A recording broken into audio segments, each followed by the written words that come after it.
All right, we are live. Welcome to another episode of the 10 Horse Money YouTube channel. It is Monday Night Live, man. Glad everybody's out there. We got some good stuff in store for you.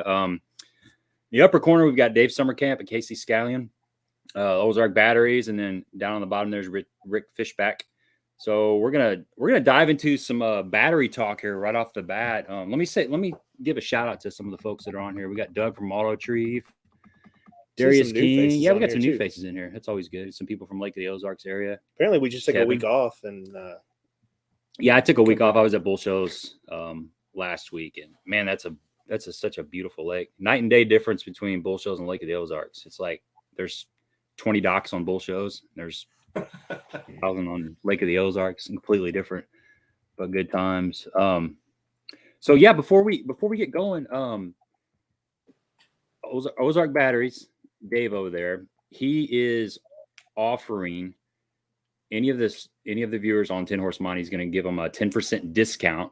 And he's down. Where are you located at exactly, Dave? Like if they were wanting to get off of Y Road there, if you're familiar with the Lake Ozark area, where they're by Big Shot and Big Surf, 54 and Y Road. I have a temporary warehouse space about halfway down there. We're building a new location. It'll be on Y Road, but as of there's problems with shortage of materials and things. So I'm struggling trying to get my new warehouse up, but we're in a temporary space off of Y Road now, and we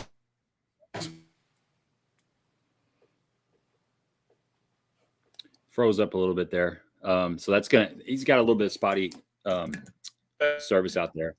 You're back now. Doing wholesale sales to specialize in wholesale batteries, but I try and help out the guys that are in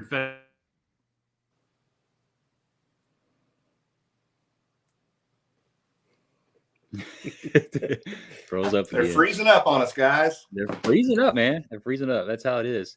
But he's down in Lynn Creek, the 10 Horse Mining channel. Oh, there he is.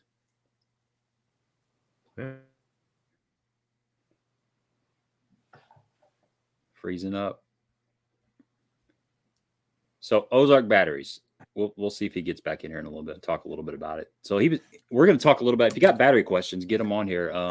Dave's going to break down the differences. We're going to move out of the garage. We're going to move out of the garage and see if we can go outside of the garage and see if we can get inside. So anyway, apologize for that. So we're located in Lynn Creek down at the Lake of the Ozarks, and we specialize in wholesale batteries, to marinas and things. But we want to take care of the fishermen that are in the federation and kind of give back. And Gabe and I have known each other 25 years, so I want to give a kickback to the 10 Horse Monty crew. So anybody that's part of his entourage, I'm going to try and give them some discount this spring, especially because batteries are the time of year that people are going to show up and start, getting their boats out for the first time this year, and they're going to have problems. So I'll be happy to help in any way I can. Yeah, that's the worst. That's the worst way to find out that you're starting batteries out was when you back your boat in the water off the trailer and it doesn't start. Or both of your trolling batteries on an electric only. Like that was me a couple weeks ago. It happens. We've all been there. Right. Yeah. So except for it was blowing 30 out of the north. True that. So find me on ozarkbatteries.com to give me a phone call. I'll get you pricing, whatever. But we specialize in manufactured labeled batteries. We don't do any kind of stuff from China where it's private labeled. We use all, we try and use as much made in America stuff as we can. We use East Penn Deca is my primary go-to. But if you're looking at the lithium line, the Expion 360 is by far the greatest lithium battery on the market. The head guy on the board of directors at Expion, who we carry at Ozarks Batteries, is the person who came up with lithium technology to begin with. It's 128 patents, and it's the gold standard for all the batteries in the world for lithium. You'll see a lot of these private label Chinese companies go out of turn because Expion is helping the Coast Guard write the spec standards for lithium batteries in the United States. And then within 3 years, they'll have a $250 million project going in Redmond, Oregon. And they will control the lithium market as in about 3 years. So I'm happy to support them on the lithium product. It's a up and coming deal, but we use East Penn Deca. We have Odyssey batteries on the flooded and AGMs. So, that's what we do. So what are some of the differences in the 3 different kinds of batteries, like lead acid, AGM, and lithium? Well, when you get to the, when you're speaking about a wet cell battery, you have marine batteries, deep cycles, and dual purpose, and, they typically have more thin plates to drive cold cranking amps on the front side. So if you're talking about starting battery, they have a lot more plates that are thinner that drive cranking amps. And then on the deep cycles, they're a lot thicker, but there's a lot less of them. But it holds a charge longer and becomes your, onshore power. And then there's a dual purpose battery that's somewhere in the middle. It's kind of like a medium size plate where it increases cranking amps over a deep cell battery, but a deep cycle battery, but still has some capacity to keep going. And then when you get to the absorbed glass mat is what AGM stands for. And it's an interwoven fabric inside of the cells and inside of the plates that kind of absorbs all that material and then gives you, more cycles and a higher amp hour battery on the wet cells. And kind of the difference between the Deca and the Odyssey is the purity of lead.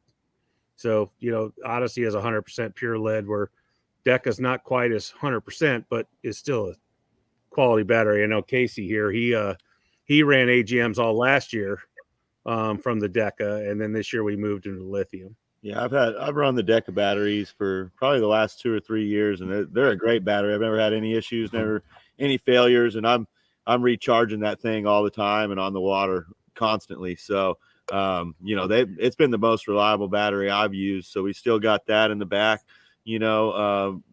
powering the motor, for starting battery. But the lithiums are powering everything else on the boat, and super excited about using those this year. So I got to talk to the guys at Expion myself, and they got a really cool product. That's awesome. And then there's the weight difference, from the 3 batteries. Like lithium is so much lighter than, the lead acid or the AGM. So you're big. You were talking a little bit about your bigger lithium battery. It's basically a 31 series. Break that down. I forgot what you said about that. Oh, that froze up again. Move around. Must have ran back in to get a drink. It probably did. They're eating chicken wings. But he was just talking about how the lithium is so much lighter than lead acid, and then basically you're getting. That's the whole point of it, man. I mean, to me, it is. I'm running a mixed breed of lithium and AGMs, lead batteries, and I mean, they're right. I mean, there's a big market for lithium batteries out there because we're all running so many electronics right now, and lithium is lighter. It lasts longer. I mean, it's cool new stuff that's coming out, and there's a lot of companies out there that are doing it, and they sound like they have a great company, and it's cool that they're local. It sounds like they're going to build up there on Y Road. I think that's right behind Big Surf up there at Lake of the Ozarks, if I remember correctly. And Casey's a good guy. He fishes just as much as anybody out there. So what better guy to be, trying your batteries out to see if they're going to hold up and last. I noticed, I think he said he's running one of their lead batteries for his starting battery. Is that correct? If I heard him right? I think that's what he said. Yeah. An AGM is probably for starting. Yeah. And,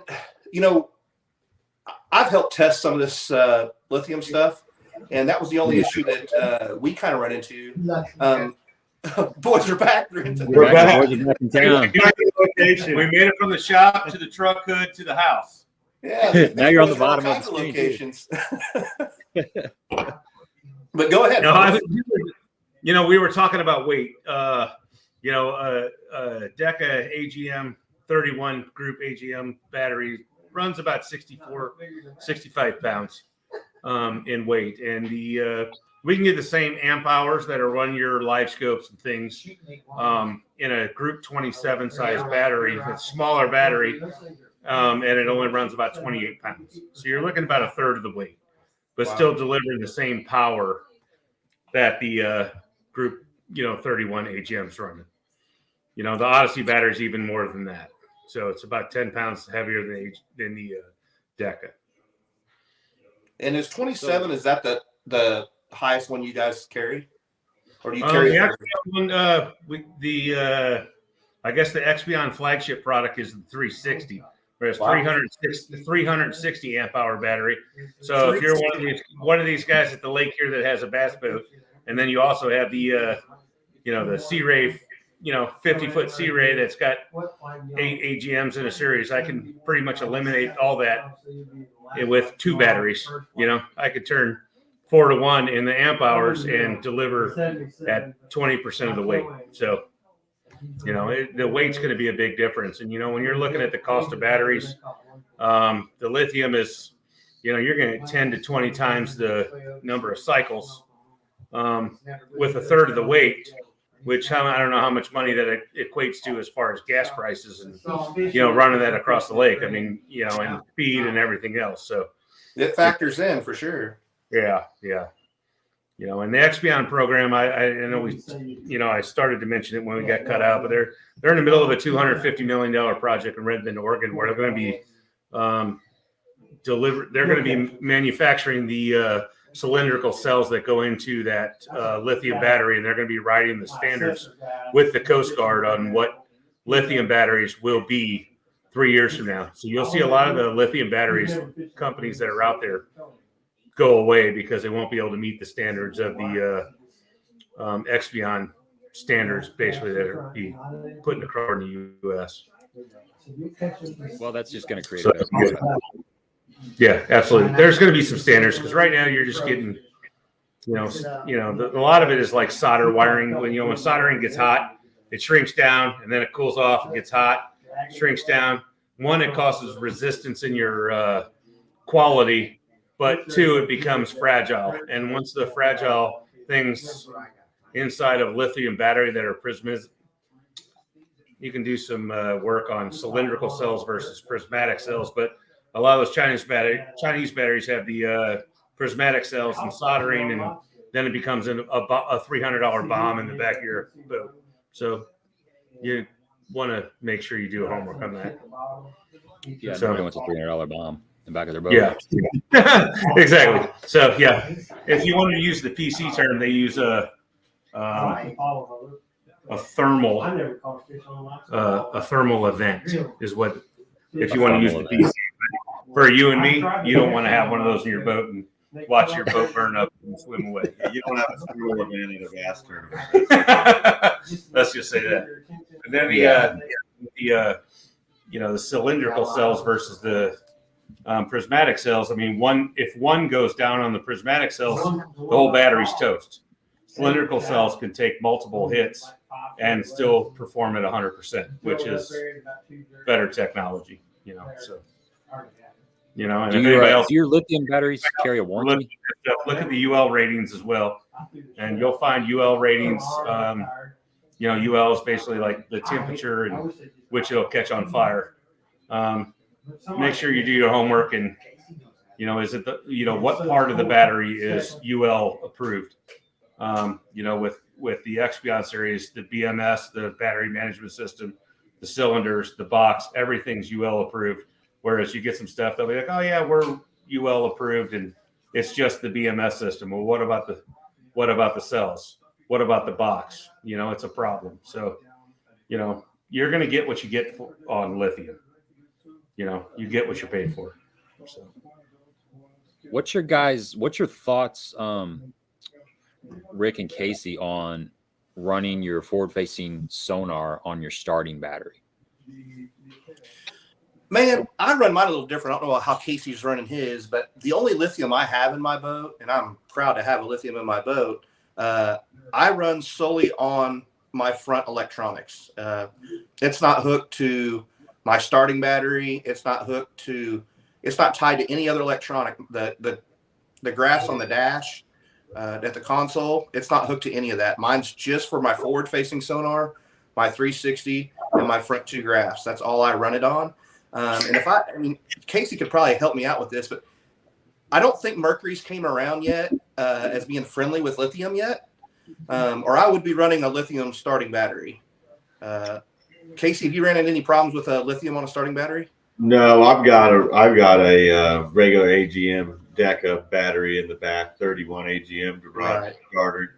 And I don't run my electronics to a dedicated. I've always run them off the starting battery in the past, So, but there's all sorts of ways you can run them nowadays to get a clear picture. You see guys using, like little small 18-volt batteries, or having a dedicated lithium in the back, or running extra batteries. So there's more than one way to do it, but I've never had any issues just running it off of a AGM battery or the lithiums. Yeah, no doubt. This is my first year running a dedicated battery for just a certain set of graphs. I have so much on my boat, and I'm sure, like everybody does. I have 4 graphs, 2 talons, a 360, a forward face and a Mega Live, and it eats up that starting battery for me. Luckily, I'm a running gunner, so I don't start noticing it towards the end of the day. But, my regular AGM, last year was the first year I ever started having problems with it. And like I said, if we could get Mercury to be compatible, I think, with lithium, I would definitely just run everything off of one lithium on a starting battery if I had a choice. How big a lithium battery are you running for all that? What kind of what, bud? How big of a lithium battery are you running? What's your amp hours on that lithium? It's 103. Okay, so it's a big one. Yeah, it's a big one. It is. Well, now understand that 103 is just running the stuff on the front side of my boat. Right, 100%. Yeah, it's running a 15 and a 12, a Mega Live, and a Humminbird 360. So then everything on the backs ran off the starting battery. Dave.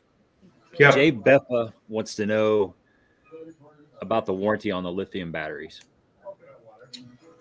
The lithium on the Expion series is a 8 years, no questions asked, replacement, and up to 12 years replacement. It's kind of like depreciated amount after 8 years on the Expion 360s.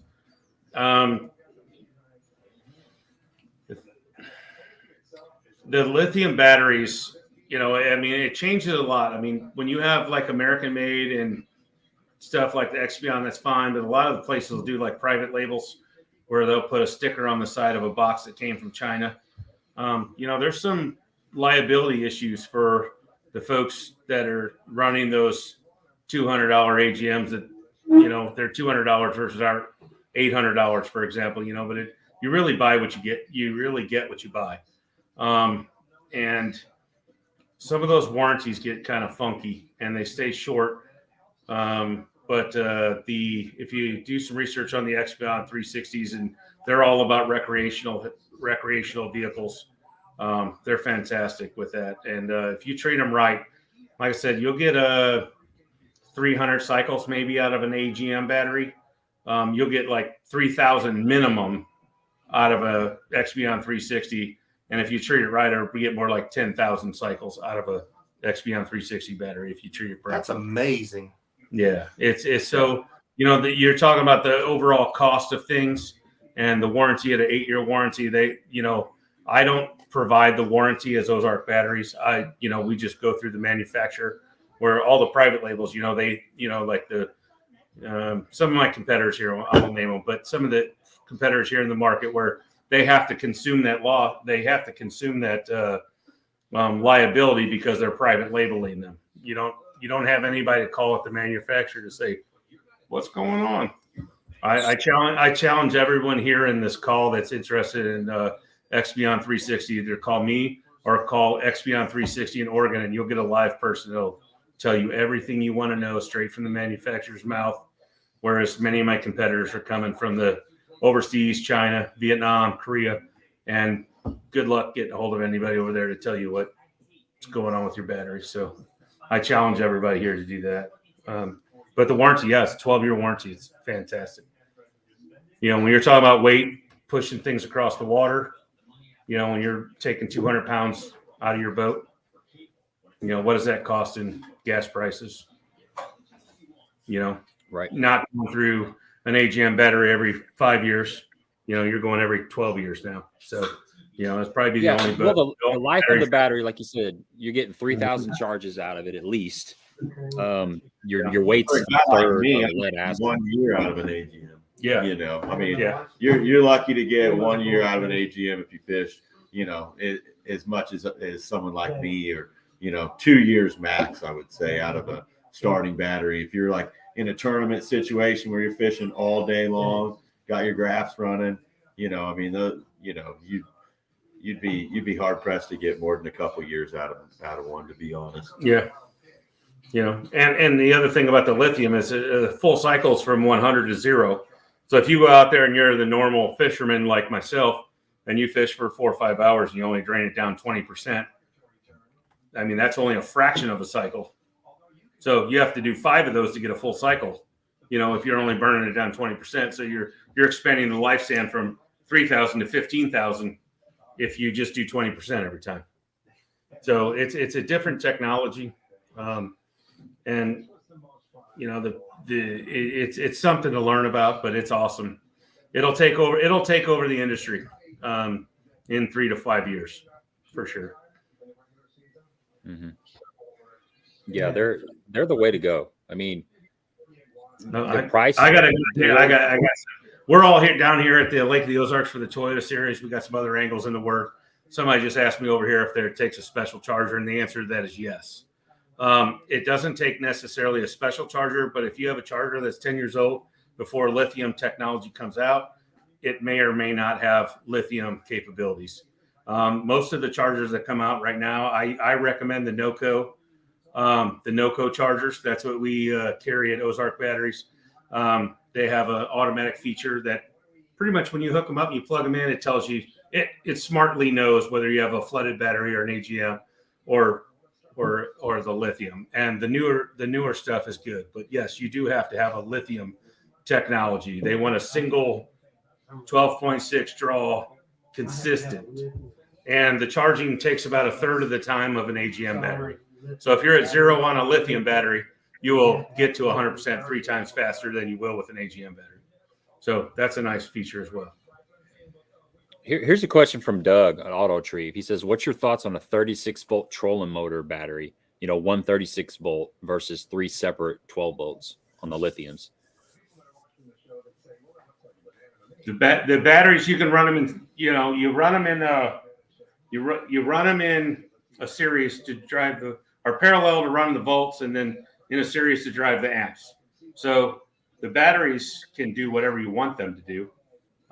You know, Casey could probably talk more why fishing wise, 36 is better and or worse of a 24. So I'll defer that to Rick and Casey. So he's talking about having one battery for all 3 of your to replace 3 of your trolling motor batteries. Right. Correct. Yeah, 36 volt. Okay, gotcha. Got it.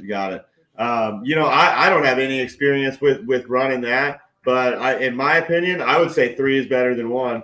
To be honest, you know what I mean. I would rather have 3 of them back there running, just in case something ever did fail. So well, not only that, because your trolling motor will still, a 36 volt trolling motor, if one battery goes down, it will still run off a 24 volt system. A 36 volt trolling motor will. If you have that one 36 volt battery in there and something goes wrong, you're out, you know? Yeah. But, you know, if you had 3 in line, I think you'd be better off for the simple fact if something goes wrong with one, you're still going. I would think would be the positive of that. If you're away at a tournament, you can go and pick up a 12 volt battery somewhere to get you through the weekend if you have to. Sure. Right. So, yeah, you can't find a 36 volt just anywhere. No. We can't find a 36 volt lithium just laying on the Walmart shelf. Right. So. Right.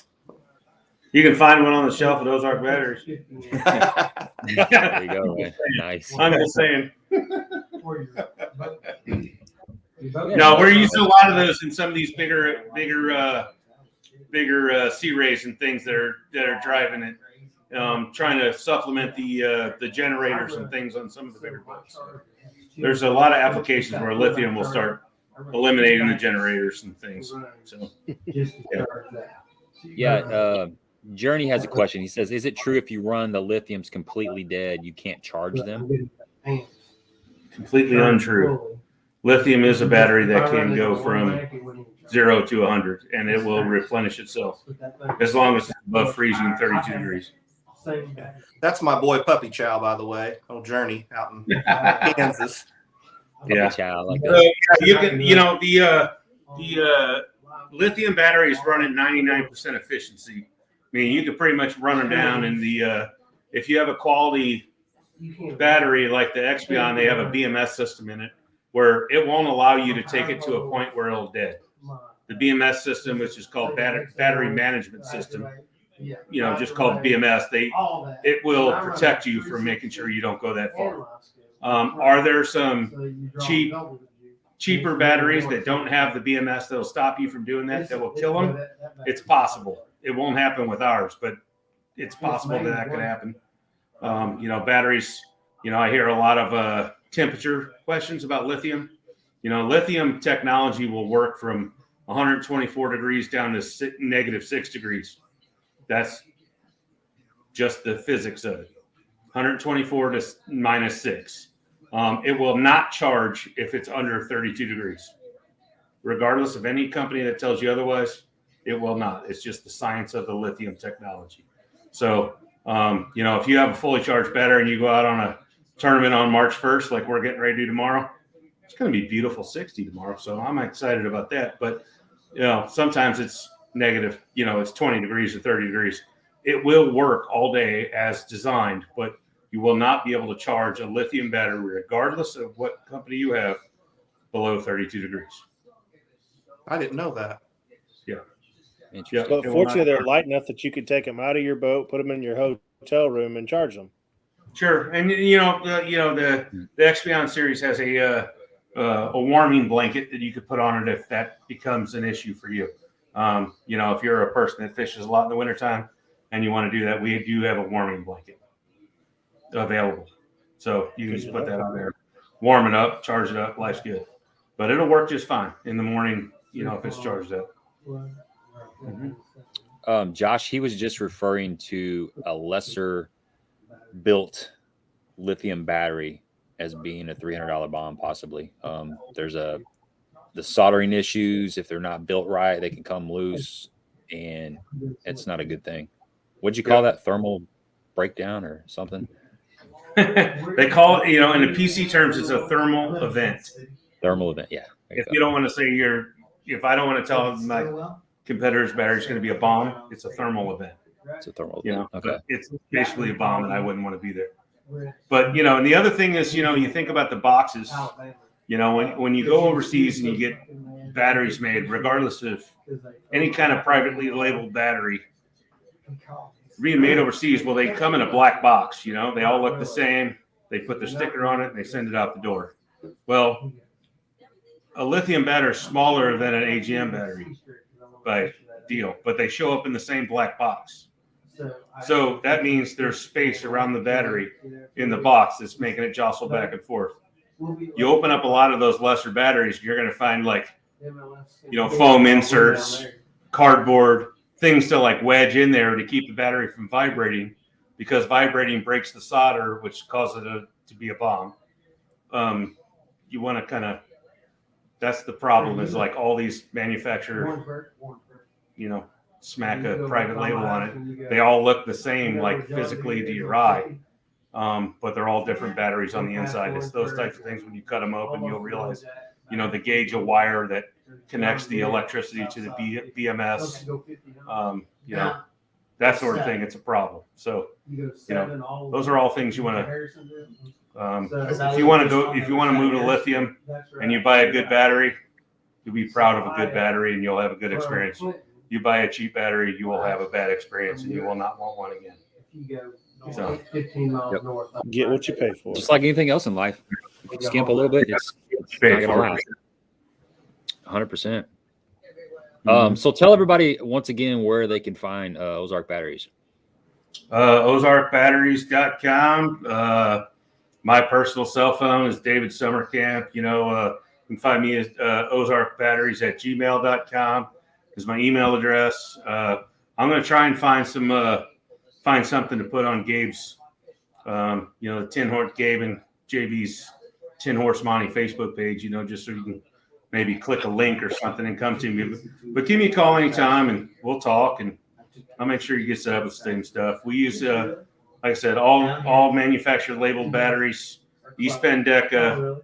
We do Odyssey batteries. We do Expion 360. I'm in Lynn Creek, but I work with wholesale batteries on the St. Louis side and then Kansas City side as well. So we work in conjunction. Casey here, we kind of work together with wholesale batteries and Ozark batteries here at the lake. So yeah, you can see their logo on the side of my boat wrap. They got a wholesale on one side and Ozark on the other. So proud to have them on board with me for another year. And I can't wait to run these Expions tomorrow. Going to burn them down. Heck yeah. I will leave links to all the things we mentioned in the description box of this video. So if you guys are on here watching, you want to know how to get a hold of Dave or Casey, you can certainly reach out to them. They'll answer all your questions. And if you're down at the lake, and you have some battery issues, the Toyota Series is going on this week. BFL's coming up the following week. There's anglers in action. There's Joe Bass. There's all kinds of stuff popping off down there. A lot of jackpot tournaments and stuff. If you're out stranded on the water and you need a battery, definitely go check out those batteries for sure. Hopefully I'll be fishing, but you never know. Yeah. Hey Casey, what's it going to take to? A lot of people know Brian, the Toyota Series. Yeah, Brian Maloney's a good personal friend of mine, and he's not fishing the tournament. So if you need some batteries during the day, maybe we can get a hold of Brian through Ozark Batteries, and he might be able to hook you up on the water, because I'll be sitting in the back of Spencer Sheffield's boat tomorrow. Pretty good. So I drew Spencer Sheffield tomorrow, so I'm hoping to catch some fish. Nice. I didn't know you were in the derb. It was fun. I threw my name in the hat. We'll see what happens. Now he's pretty salty on this kid. Good deal. Casey, what's it going to take to win? It's fishing pretty good. It's going to be over 60 pounds, probably right about 60 pound mark. I think the guy that wins probably win by a couple pounds, but so somebody's going to put together 20 pounds a day. It's just too good of a lake not to, and it's a great time of year. And weather's warming up, fish are moving up, so it ought to be a good tournament. Yeah, that's nice, man. We need some warm weather. Year later, is the lake still drawn down? Is it at winter pool, or is it starting to come up?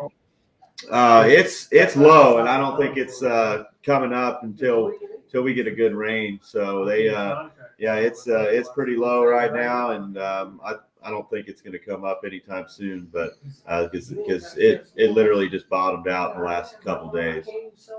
Yeah. Gotcha. I think that's pretty typical. I've been down here my whole life. I've had a place here at the lake, so I got 47 years of experience down here. It's always the last week in February. They drop the bottom out of this place every year, regardless of. It's just, this is a low time of year, so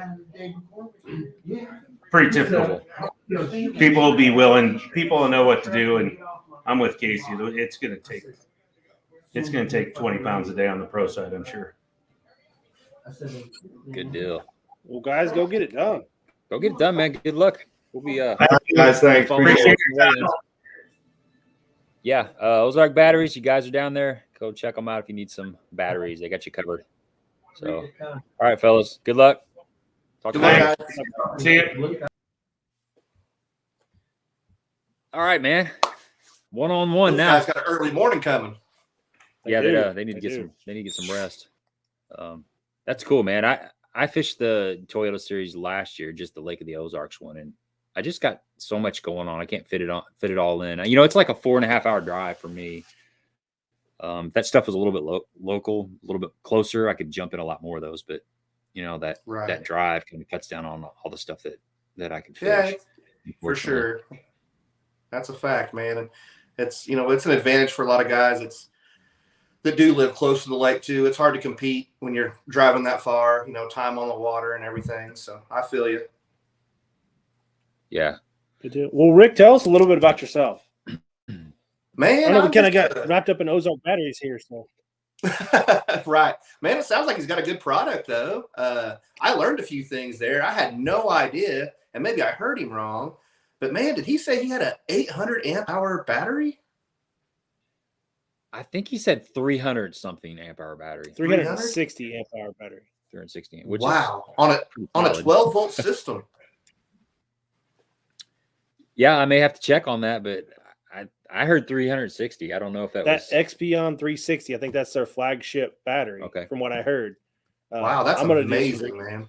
That's a big battery. That may be a 36 volt battery though too. Okay, that would make more sense. Yeah, but I didn't catch all that there, but yeah, it sounds good for them, man. I think he's right by saying the world is changing and everything's going to lithium, man. And Mercury's even came out with an electric motor now. I forget how many horse it was or how many pound thrust it was, but I think 2 weeks ago, Mercury came out with an electric motor, a back electric motor to power your boat. And I mean, I can't imagine what kind of battery it's going to take to push that thing. It's going to be a lithium, I'll promise you. That is amazing. Yeah. Oh yeah. Oh yeah. They have the small electric motors called the Torpedo that a lot of the guys up in Jersey, up there in the New England states, they have a lot of trolling motor only lakes, and that's a popular electric motor. Yeah. I think it runs a boat like a John boat or about 5 miles an hour, which is it's putting, but you're not sitting there with your foot standing up. You can actually sit down and turn. There's a lot of those guys that run like two tiller, like 100-pound thrust trolling motors on the back just to get extra speed, plus their trolling motor on the front. So whatever they got to do to get, they're winning tournaments up there like that, just like we are fishing 10 horsepower lakes or fishing Lake of the Ozarks. It's to each your own. However you got to get it done, get it done. So that's right. Well, we're definitely in an electronic savvy world right now, and you got to have a way to power them. That's exactly right. Speaking of that, I think you got some information maybe to share with us on some electronics tonight. Oh man, well, there's a lot of exciting things going on in the world of electronics right now, man, and there's a lot of competition in forward-facing sonar. I'm a Humminbird fan. That's I bleed, black and yellow. We are last to the game with forward-facing sonar, but I feel like we will cross the finish line first. We have a lot of cool stuff coming out, man. With our forward-facing sonar, I think all three brands that's going right now, they all have their own, how would you say it? Their own point that makes them stand out above the rest. They all have a little bit of a downfall. Even being a Humminbird fan, I wouldn't say that Humminbird's the best one because they all three are good units. I do a lot of graph training, and I'm in 50 to 100 boats a year, and I see it all from Lowrance, Humminbird, Garmin. I see all that stuff. I help do Coast Guard training, search and recovery training on electronics. Search and recovery, not search and rescue. So the recovery part, I'm help train in the Coast Guard or Water Patrol, or I've helped train the game wardens down in Arkansas on how to read that fish finder and what to look for, how to tune it, into finding the object that they need. So, there's a lot of good things that come out of graphs just besides fishing. A lot of people don't realize that. In the fishing world, we just think, heck, we turn that graph on, we're going to go out there and go fishing with it. Well, there's other tools that they use that for out there. And search and recovery is one of them. I know the Coast Guard uses it a lot for mapping. I know a lot of the Water Patrol relies heavily on those graphs for mapping also. And, not being biased, but Humminbird has one of the best mapping systems on the market also with their Lake Master maps. Yeah, I would agree with that. Lake Master's really, really solid. I fish as a co-angler and in the BFLs and some of the Toyota series. And one of the advantages of being a co-angler is you get into the boat with different electronics, you know, whether it be Humminbird, Lowrance, Garmin. So you get to see all the stuff. And yeah, the Lake Master's solid. Like you said, I think there's some of the different companies offer a little bit better than others, but they're all like super, super close in my opinion. I've been in the boat with all of them, and I don't think you can go wrong with any of them. Except Humminbird has that 360, which is really cool. That's somewhat unique for the Humminbird lineup. So I was wondering how that stuff works, like the actual sonar pinging and stuff. How the live sonar, the active, what is it? Forward facing sonar. Yeah, you make a live 360. Yeah. Like how's that all going on inside that transducer? So, you know, here's a part that a lot of guys don't understand when it comes to their 360 and their forward facing sonar, which is Mega Live.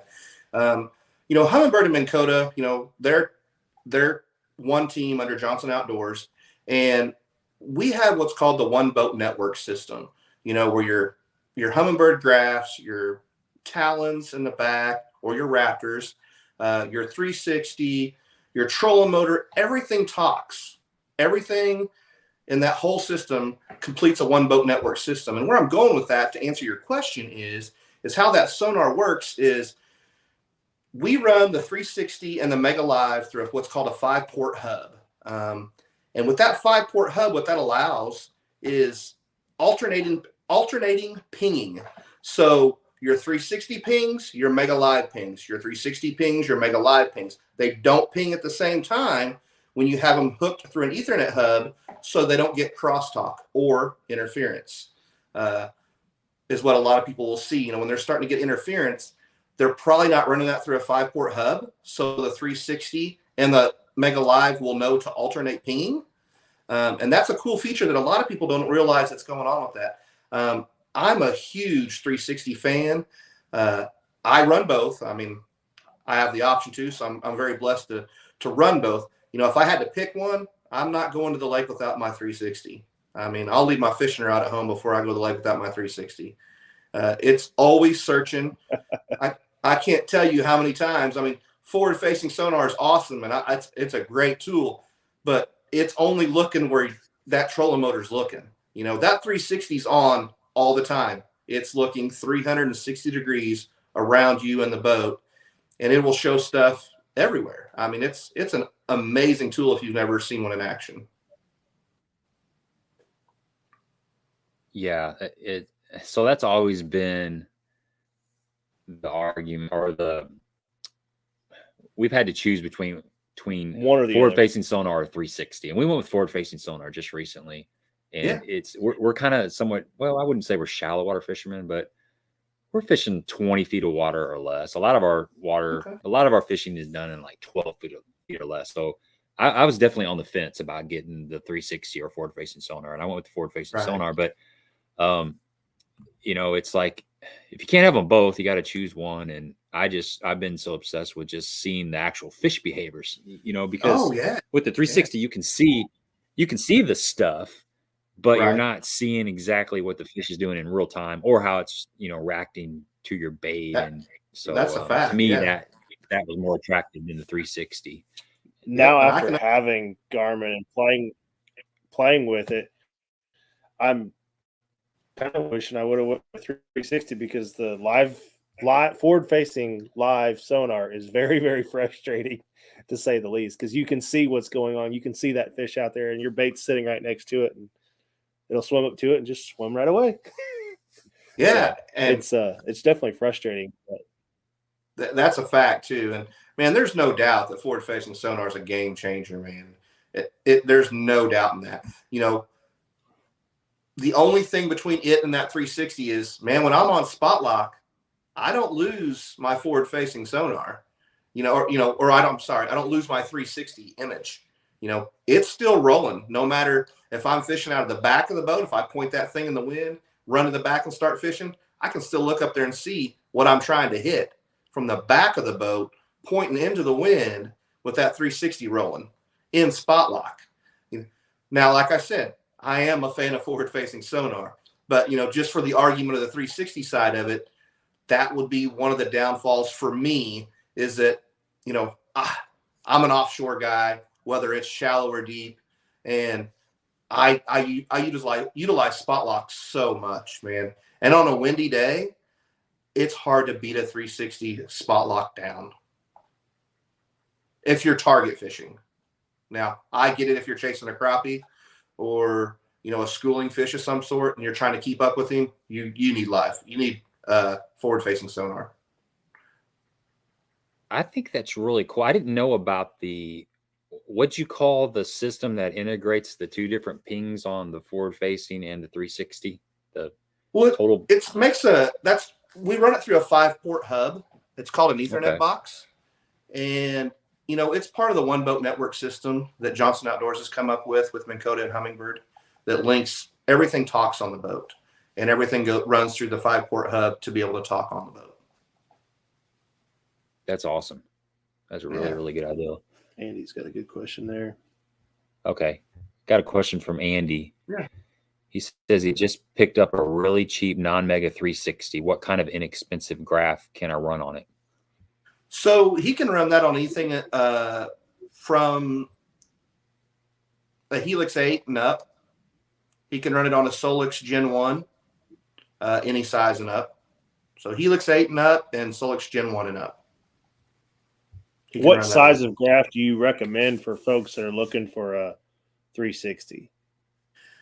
Man, I always tell everybody, buy whatever you can afford. Buy the biggest you can afford, for the main reason of it's just like the TV in your house, man.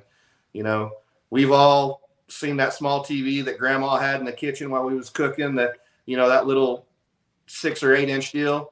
But when we wanted to watch a movie, we went in the living room and, we turned on the 60-inch TV. You're definitely going to see more the bigger the graph. But I can tell you for a fact, I do a lot of training. I do a lot of classes. One of the best images I ever had was a gentleman out of Chicago that brought his boat to Lake the Ozarks for me to tune it. And it was on a Helix 8. And it kicked out some amazing. It just happened the setup was just right.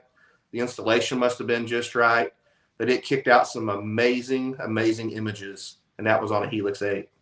The ones that stick out in my mind, It's just weird, some of the things that stick out. And some of the best images I can ever recall came off of a Helix 8. Well, to your point of buy the biggest graph that you can afford, I was fishing bull shoals with Del Coven last week, and we were up there on the front of the boat. We're dropping on fish in like 120 feet of water with a Demiki rig or a jig and wrap, which is pretty cool. I hadn't done it that deep. I've done it shallower, but I haven't done it that deep. But I was looking at his graph, and I said, what is that? Is that like a 15-inch graph? We're watching the forward-facing sonar. And he's like, no, that's a 12. And I said, man, that looks so much bigger than mine. I have a 10. And he's like, I said, I wish I had a 12. And he said, I wish I had a 15. So, I just bought the 10. I'm wanting a 12, and he's got the 12, and he's wanting the next size up. Every time, man. The biggest one you can buy. Yeah. And it goes that way every time. There's no doubt. And I like to say that you'd never back up, but I actually ran 3 15s and a 12 last year on my boat. Cow. Yeah, it was awesome. Out of hand. And I would run it again this year, but it really obstructed a little bit of the view. Yeah, I would imagine so. Having 2 15s up there, it wasn't terrible on the view, but that 12, it kicks out a great image. I'm running a Solix 12 and a Helix 12 on the back. Then I run a Helix 15 up front and a Helix 12 up front paired up there. So I get it what you're saying, because I always go the biggest and the baddest, because in my experience, so many times I've bought a cheap item, whether it be a gun, a slingshot, whatever. And, a month later, you shoot your buddy's slingshot or gun. You're like, oh, man, I wish I'd have bought that one, And it's the same with electronics or a computer, a graph, a fishing rod. I mean, how many times you picked up your buddy's fishing rod and said, oh, man, I wish I'd have got that one, Yeah. So get the best that you can afford off the jump, because the biggest you can get, because you will wish you had it. And I can't tell you how many times I hear that and see that. Yeah, or you go back to some of your old stuff that you used to fish with. Like you pick up an old rod and reel setup that's been sitting in the closet for 10 years, and you're like, how in the world did I fish with this? And Like that was the juice when you were fishing with it. That's right. That's like golfing with wooden clubs, you know. I mean, they were the deal back in the day, but it's all graphite now. Yeah. Doug Flannery has a question. He says, how do you stop the wagon wheel effect on a Mega 360? So, you know, there'd be a couple answers to that. You know, number one, I would want to make sure that he's utilizing his noise filter. So the noise filter generally has 3 settings on it. And with the noise filter, it's not necessarily 1, 2, and 3. 3 is the strongest noise filter.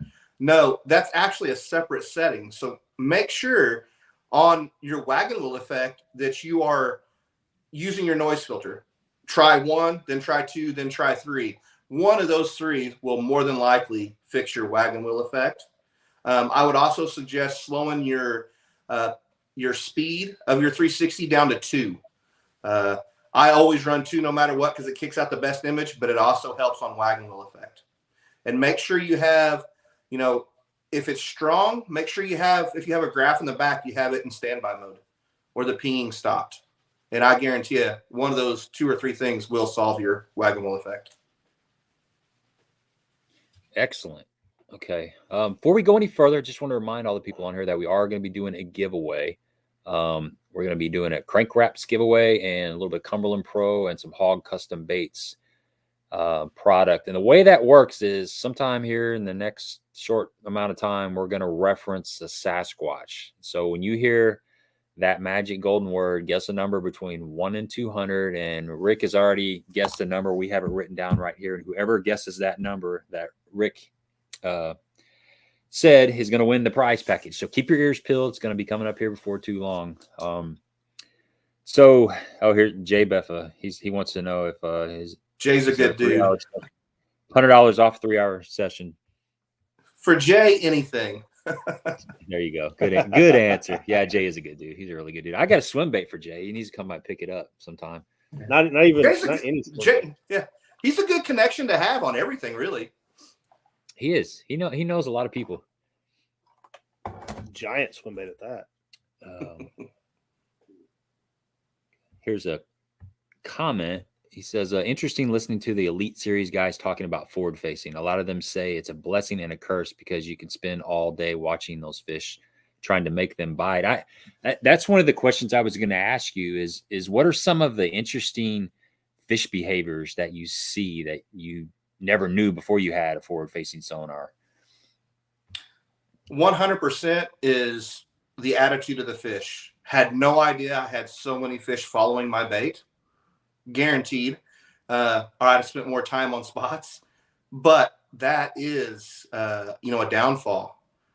Knowing that they're there and they won't eat will cause you to fish non-active fish that won't bite when you could be running to another spot and catching active fish. I mean, it is a curse. There's no doubt. And that's probably the biggest curse of it all is, we're trying to catch a fish. Well, why would you leave? There's a fish right there, but he's got to be in the mood, man. And we don't, you never know if that's right now. Forward facing sonar doesn't say if that's an educated fish or not. So it's knowing when to give up and move on is a big issue.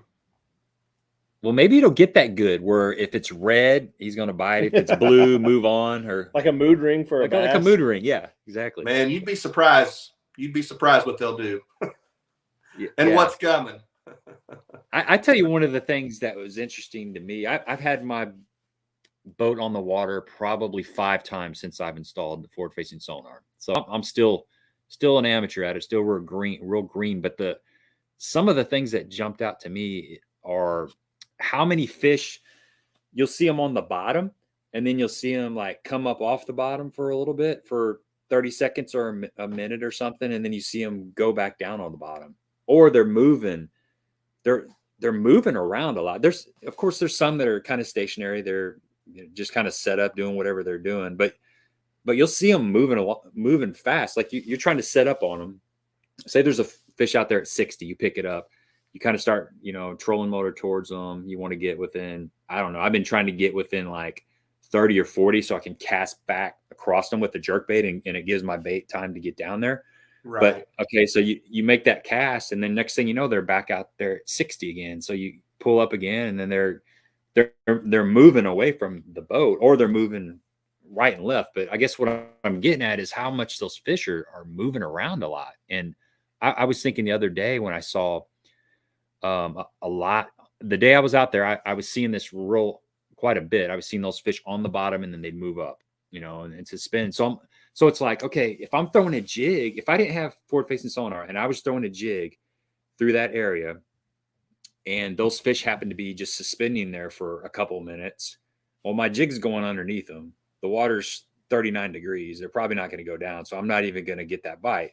Or vice versa. If I was throwing a jerk bait or an A-rig or something, and I was trying to work it, probably a jerk bait, an A-rig, I might be slow rolling it. But if I was trying to work that bait for suspended fish, and those fish should move back down to the bottom, it's like you just think you're in the wrong area. Right. So that's one of the things I noticed is how much those fish are moving up and down and all around. It's amazing to watch. Yeah. Well, and it makes you wonder how you did it before. It really factors in how lucky you were or we were to catch a fish before. I mean, we're just casting and hoping one's there. Now, at least you are fishing productive water. Whether he bites or not is one thing, but now at least you are fishing productive water. You are throwing at a fish. Where back in the day we were just fishing, man. Hoping there's one there. But I get what you're saying on that. It's amazing to learn and interact with the fish and what they're doing. So what do you've been using the forward facing sonar for a lot longer than I have. As a rule of thumb, what do you look for before you decide whether that fish is going to bite? I mean, how long do you give a fish? Say you're chasing bass or even crappie. I mean, I found some pretty dang stingy crappie too. Everybody's like, oh, crappie are easy to catch. Well, they haven't been for me. I mean, the water's been like 37 degrees, but I've yet to catch a crappie on the forward facing sonar.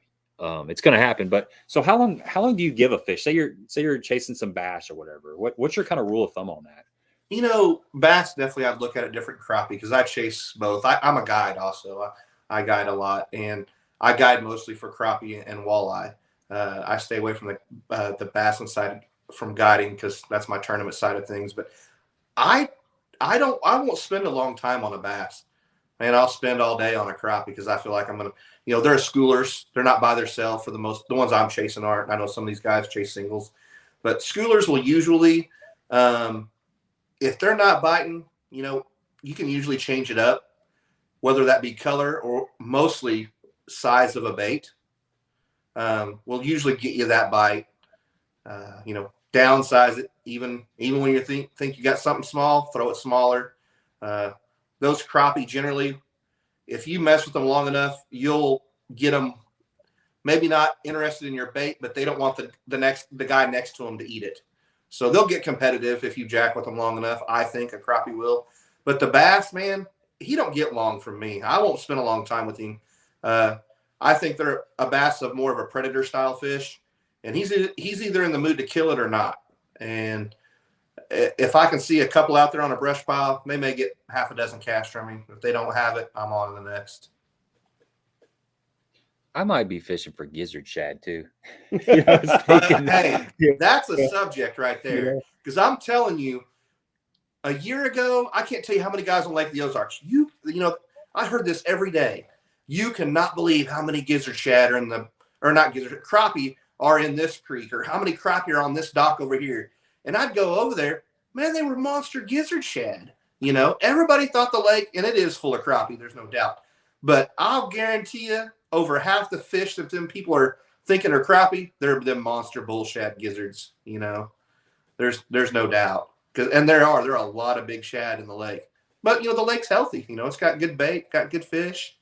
It's a rich resource. So I'm out there.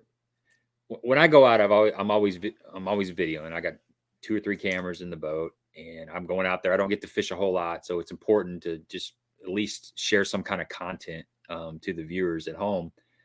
But ever since I've got this forward-facing sonar, I find myself just getting sucked into it, and I get to a point where, like, I don't care if I don't catch a single fish. I'm going to keep learning as much as I can. And the last couple times I saw what I'm pretty sure were crappie.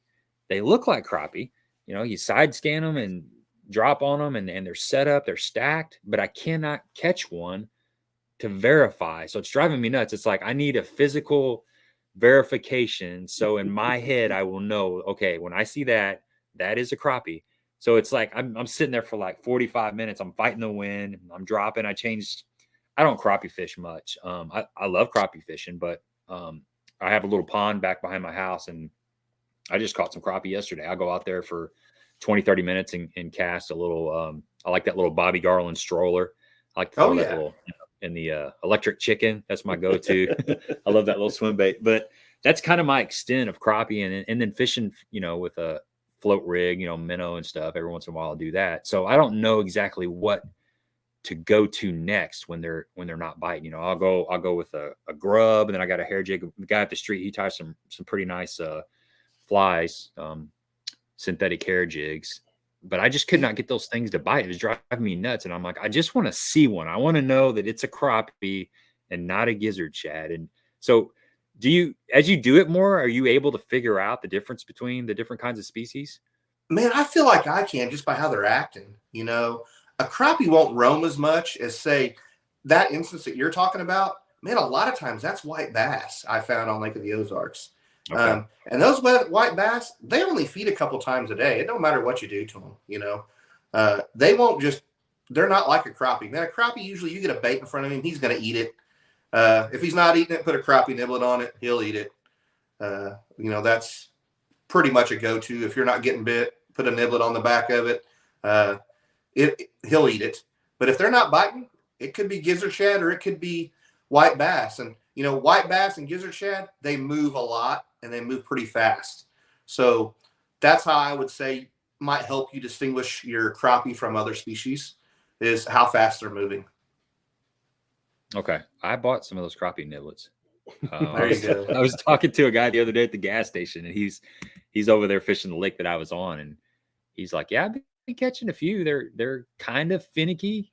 And I asked him, I'm like, what's your setup? And he started talking. He's like, okay, I'm going to be straight with you. You got any of those little crappie niblets? And I said, no. He's like, that's the key. He said, in cold water, when they're being finicky, just put you a couple of those on, you'll be good to go. So I bought some. I'm prepared now. A little tip on your niblet, man, crack the lid open on that jar overnight and let them firm up a little bit. They'll stay on your jig a little longer. Okay.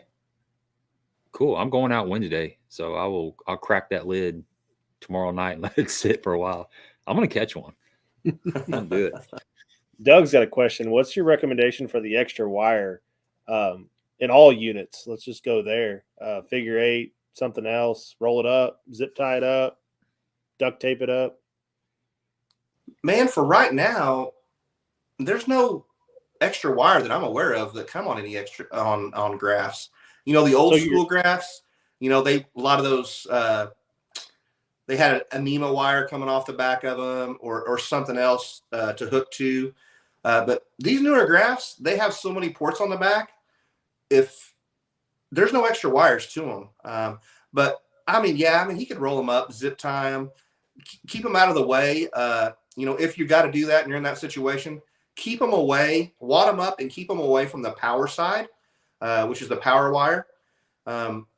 That's sometimes I've seen that cause interference, is when a transducer wire is close to the power wire and you're running them through the boat. I've seen those cause interference by running other wires next to your power. I think what the direction that he was going with that was like your transducer wire. So like on your so the extra slack. Yeah. Man, I get what he's saying now. Yeah. Definitely roll that up and keep that transducer wire as far away as you can from the power wire that you got rolled up in that scenario too. But yeah, I don't figure 8 it. I roll it up in a circle, and you know, he can zip tie it or black tape it together and keep it out of the way. You know, that's just a simple solution on that. I don't know if there's a good or a wrong way on that side of it. I know we had, was it Dion on that was talking about instead of rolling it up, just laying it in the bottom of your boat underneath your trolling motor pan or wherever it's at. It's not as neat and tidy, but he said he has his rolled up like you're talking, and his son has his Just loose. And he gets a better picture from the loose versus the rolled up. Now I don't know how much truth there is to that, but that goes back to what I'm saying though. He's Lawson's got it not shoved behind the compartment there where the ground wire is. He's got it away from the ground wire and the transducer wire are separate, and that's exactly what I was saying. He's just going about it a little different. He's keeping his transducer wire completely out of the compartment of the nose of that boat. And he probably is getting a cleaner picture from that. So I can believe that. It's amazing how little things like that will clear up a picture. Yeah, there's so much to it, man. There is. And, I try to keep it simple. But when a guy starts having problems, you got to start running down all the quirky stuff. Yeah. You can't run your graph on the power supply at the front of your boat that was there in 1999. So no, sir. And I see that a lot too. Yeah. They can't figure out why they can't get a good image. So when they only got 9 volts running to their graph because it's spanned over 25 feet of wire. We ran straight to the battery, to the battery box. Yep. That's right, man. I preach that. We used 8-gauge wire too. I didn't want to take each. That's right. Hey, you know what's up. That's right. Yeah, I used 8-gauge wire. I think you did the same. I used 8-gauge wire to a fuse panel, dedicated fuse panel for all of my graphs on the front of my boat, kind of like you got your setup. All of my graphs run to that fuse panel, and then run straight back to the battery. So, gotcha. Yep. Jay says, why did you select the Helix over the Solix? So, Solix kicks out more power, better image, better quality, little faster processor. The reason I went with the Solix over Helix on this unit is to get that better quality out there. And the reason I didn't go with all Solixes is a Helix pulls 2 amps. A Solix pulls 4 amps, twice the amount of power. So it goes back to the guys you had on earlier. You start running into battery issues. For us guys that are running 4 graphs, a forward-facing sonar, 360, talons, 2 5-port boxes. I mean, you got to start giving a little somewhere. And I gave on, I'm going to run 1 Solix and I'm going to run 3 Helixes for power issues. The Helix kicks out a great image. It's a great unit too. It's more of a user-friendly graph. The Solix is more advanced. And like I said, it's faster, kicks out a little cleaner image. If I had to put a number to it, I'd say it's, a 10% better image than over a Helix, a Solix is. But that's why I went with 1 Solix on the back. It's just running my SI and DI. Here's a question from Midwest Outdoor Experience. He says, Rick, on Humminbird side imaging, when marking a waypoint out to the side, say 50 foot, is that 50 foot laterally to the surface or 50 foot to the bottom? So there's an equation on that. And if you wanted to get a pen and paper out, and so you got to understand, shoot across the top of the water, then you got to go down, So there's an equation to that. But, we're also talking, that's a little bit of a loaded question. How high of a structure is he marking? You know what I'm saying? Is he marking, some rocks on the bottom, or is he marking a brush pile that's halfway up in the water column? I think that equation is A squared plus B squared equals C squared, if I'm not mistaken. That's correct. But simple math, keep it simple. It's close to 50 foot, man. It's close. Let's see here. Another question. Oh, okay. Cody was just talking about the same thing there.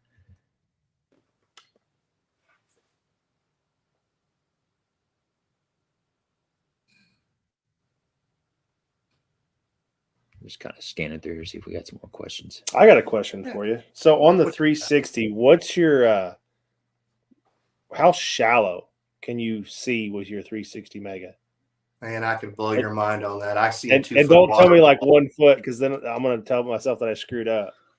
Yeah, 2 foot of water. But there's a trick to seeing that shallow.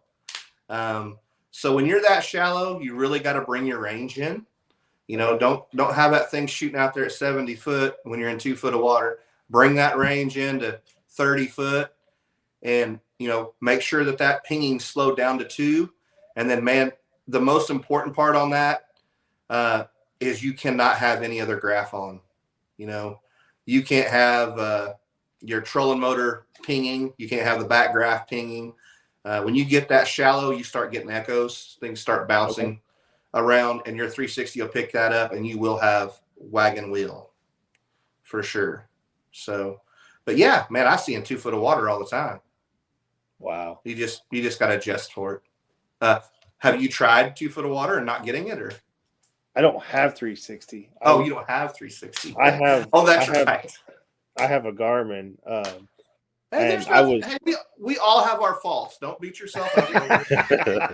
No, so I was really, really torn between going with a 360 and live, and I think the carrot of the live is what got me. Personally. So no, You've only had it out one time. You though, need to. You went to a little cheese ball pond. I know. You need to go I out on a lake that you know, and start looking at. No, I'm not upset with it yet, but I was torn, and then we get Rick on. It's like, golly, if I would now, I'm gonna just have to have more real estate up on the front deck. You have to buy one dedicated to a 16-inch Solix. So, man, if you're ever at the lake, look me up. I'll change your mind on all of it. Sounds good. Yeah, it's awesome. I know, it's like you get one thing and you're like, well, I want to get the other thing now. Well, it's just like you were talking about the 10 versus the 12 versus the same 15, 16. You know, the next, I'm bet at the Classic this year, which is this week, they're probably going to come up with a 24-inch screen, and we're all going to want 24-inch screen. You're probably not wrong. But you know, Stephanie says, where does it stop? You know, you got to have mounts to hold these things and everything. Well, I mean, I think that's the biggest issue is, like you said, where do you stop? But there's only so much real estate on our front deck. Yeah. You might as well, where you're standing at, just make that whole thing a TV screen with a clear plexi over it, and you can see everything. Yeah. You know, here's a funny one for you when it comes to all these electronics. You know, you would think in the electronic world, cat fishermen, bass fishermen, crappie fishermen, pan fishermen, whatever you're fishing for, you know, who do you think would be the most advanced person or category when it comes to electronics? I would think a bass guy. You know, we have the high dollar boats. You know, we're really big into tournaments and competitive. But man, the crappie guys, I bet they're 2 years ahead of us in the crappie world on electronics and setups. Man, you go to a crappie expo or a high-end crappie tournament, man, those guys got 2 forward-facing sonars on the front of the boat, 2 trolling motors, 4 graphs on the front, 2 for, you know, 1 for each guy, or 1 set for each guy. It's, you know, they're all running every graph off and their black box off of you know, drill batteries. I mean, those guys are way ahead of, you know, they got a trolling motor on the back. Their trolling motor's on the back of the boat. So when they're, you know, looking for these fish with forward-facing sonar, they don't backwash it when they see them, you know, because you have to hit that trolling motor in reverse and you have to slow that boat down. Well, their trolling motor's in the back and they hit that thing in reverse back there so it doesn't backwash that fish and scare him out of there. I mean, those crappie guys, man, they're way ahead of all of us.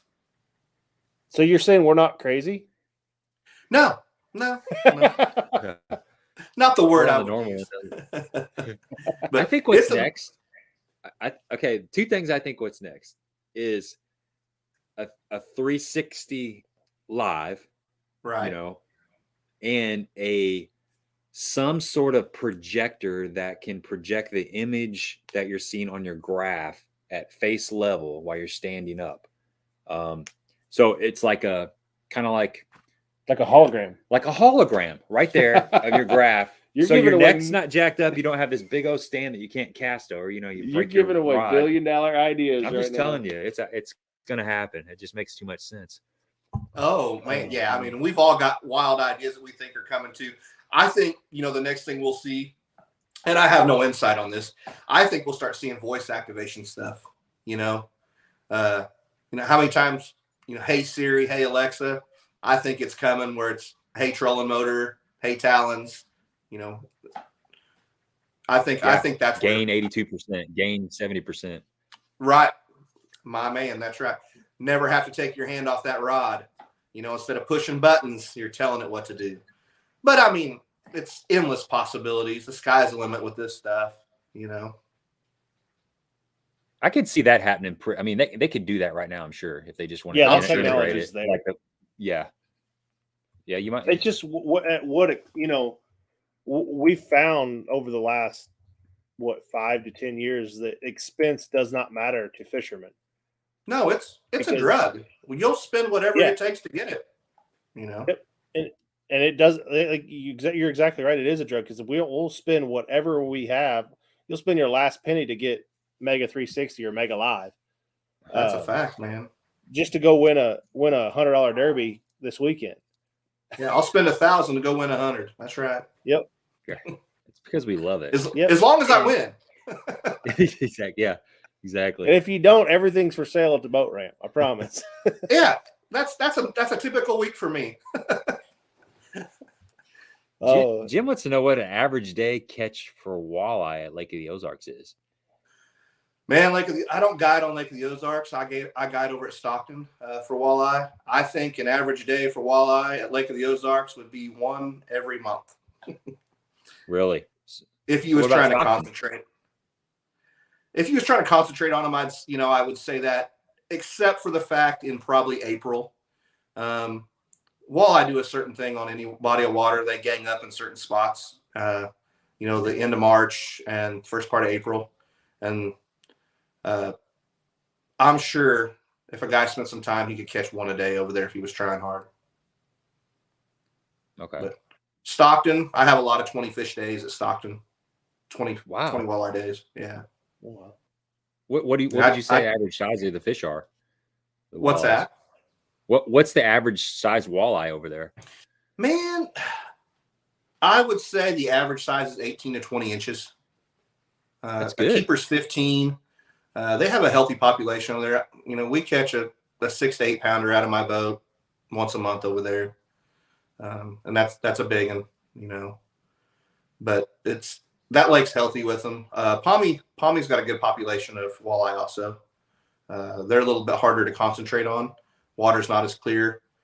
Those walleye like that clear water. They seem to get more active. They like to stack up on certain rock at a certain time of the year. And Stockton has more of that type of rock versus Pomme. So doesn't Pomme have muskie? Yeah, Pomme has some big muskie, man. Okay. How often do you catch those? Are they rare or are they fairly common?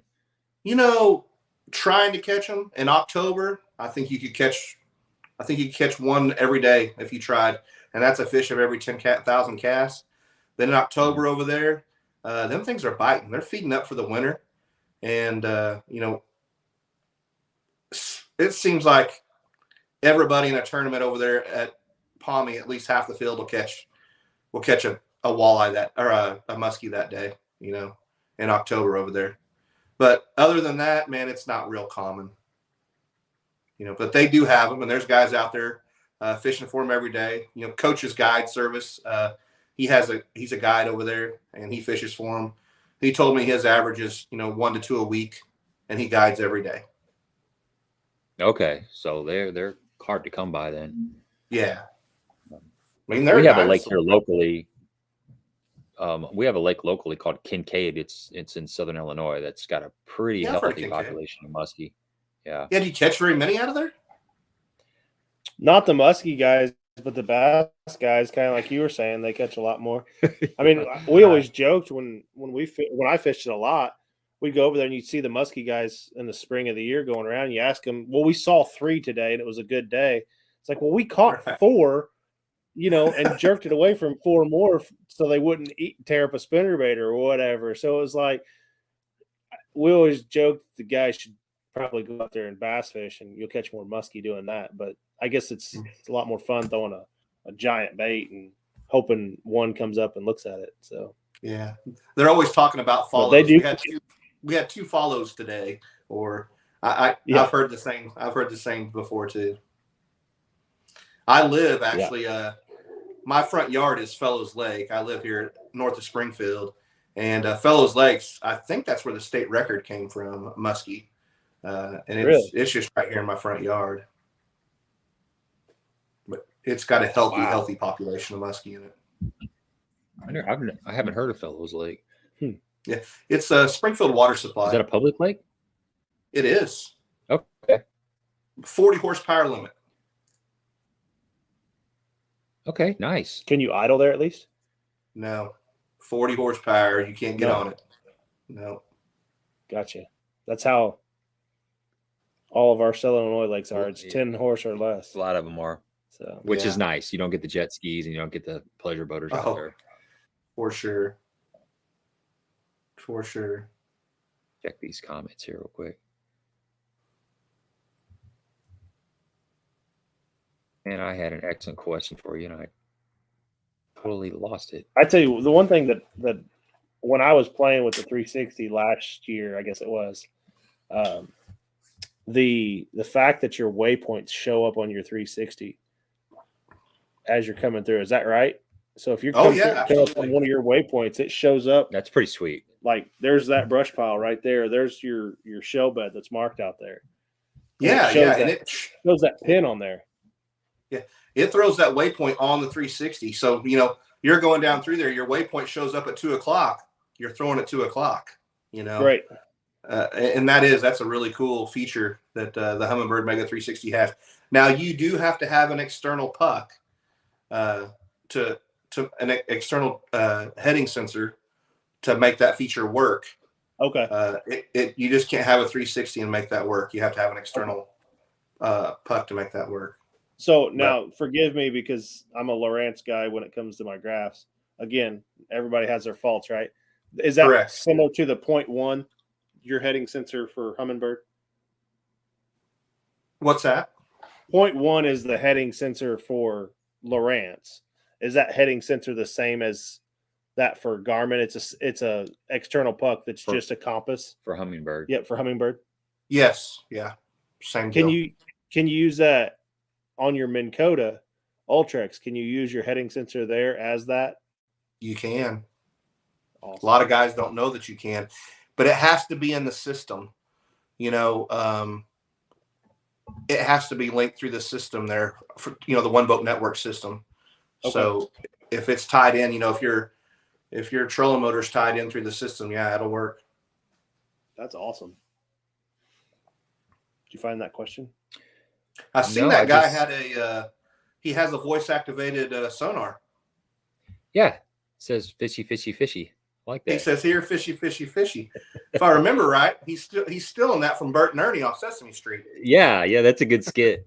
Phil said he just spent $84 on 2 crankbaits for the BFL this weekend. I wonder if they're wiggle warts. They had to be wiggle warts. They were wiggle warts. He probably got them from Rick Emmett too. Man, I don't know. We got, some of these big glide baits. Our buddy Jun Shoji from Japan sent these to us. This is Dream Express Lures. Wow. These suckers get expensive pretty quick too. These big glide baits. Yeah, I bought one the other day because I didn't own one, and it's number 2 I own. And I gave $200 for it, and I thought, man, but I own several jerk baits that I paid $200 for, so at least I feel like I'm getting more bang for my buck because it's a lot bigger bait. So it's more plastic, got bigger hooks. Yeah, right, exactly. It's like a diamond or a sports car. You're gonna go with the sports car because it's bigger, Yeah, that's a fact. You use it a little bit more. Yeah. So let's talk a little bit about crank wraps, man. That's Yeah. I've heard. I personally haven't tried any, but I've heard a lot of good things about crank wraps. How did that get started? And talk a little bit about that company. So, man, me and a buddy, Chancey Walters, he's my business partner in crank wraps, and we own crank wraps. And man, what it is, it's a vinyl application. That's an actual photo of a fish. It's not a painting. It's not a drawing. It's a photo image of a fish, a bait fish, a crawdad, whatever it may be. And it's custom templated to fit whether you have a 6XD, a 5XD, a jerk bait, a rock crawler, a wigglewort, a spoon, a spook. It don't matter. It's already custom templated out to fit that bait. So if you wanted, your beat up 6XD to look like a real gizzard running through the water, you buy our 6XD crank wrap, and it would just line right up and put on there. But it's, I used to paint baits all the time, and it is a hassle and takes a lot of time to paint a bait. Then you got to first you got to sand it, take the hooks off of it, paint it, clear coat it, or epoxy. That's what we always use as epoxy. Put it on the rotary machine, let the epoxy dry so it dries evenly. I mean, it's a process. So, we got tired of that. I talked to my buddy Chancey about it. I said, man, what do you think about this? He came up with the idea, hey, man, he's an artist. And he said, I can put that on a piece of vinyl. We can put it on a bait. And, we got to brainstorming there, and I got to thinking about how to make it fit on there. So we designed some relief cuts, and it was born. And, man, it's taken off, and it's doing awesome. But it's just a vinyl wrap to make your bait look like the real thing. So how do you install it? What's the process of putting it on an actual bait? It actually is just like a sticker, man. You pull it off, line up the eye, line up the tail, smooth it out from the head to the tail, and then down from the belly to the back, roll it out, and you're done. It takes about 10 seconds to put one on each side, on a side.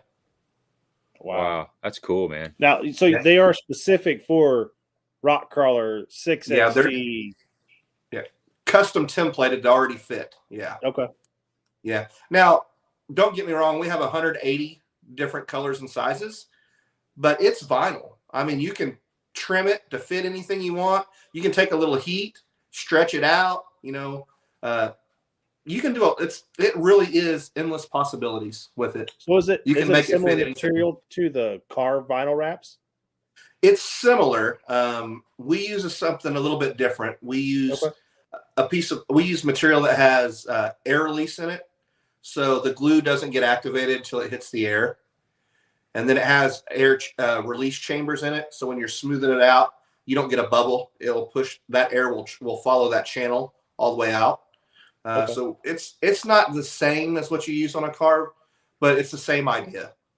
Okay, cool. So now, does it affect the action of the bait much? No, none at all. We haven't found any instance where it does. And that's a very common question. I got a video out there somewhere where I take, two of our biggest wraps that we have, and I put it on a postage scale. And, a postage scale will weigh anything. And they don't even register on a postage scale.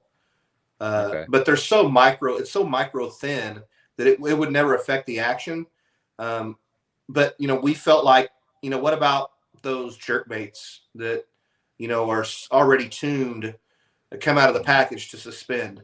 We was worried that it might sink them, and we haven't ran across that situation yet. And man, we sell them to a lot of musky guys. They're tough as nails. A paint job ain't got nothing on this stuff.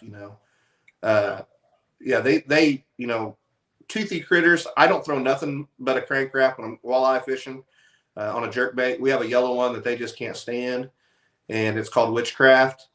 And I mean, I use the same jerk bait as long as I don't lose it. I'll use it all season. Well, it sounds like all we have to do is go out and buy one crankbait now. Yeah, that's right. Yeah, you can change it as many times as you want, man. And like I said, I think it costs around $2.50 per bait to wrap it. And I mean, you can't paint one like this no matter how much money you want to spend, let alone, sending it off to get painted and everything else for $2.50. Right. Josh Man, says you need this Josh Hood has that question.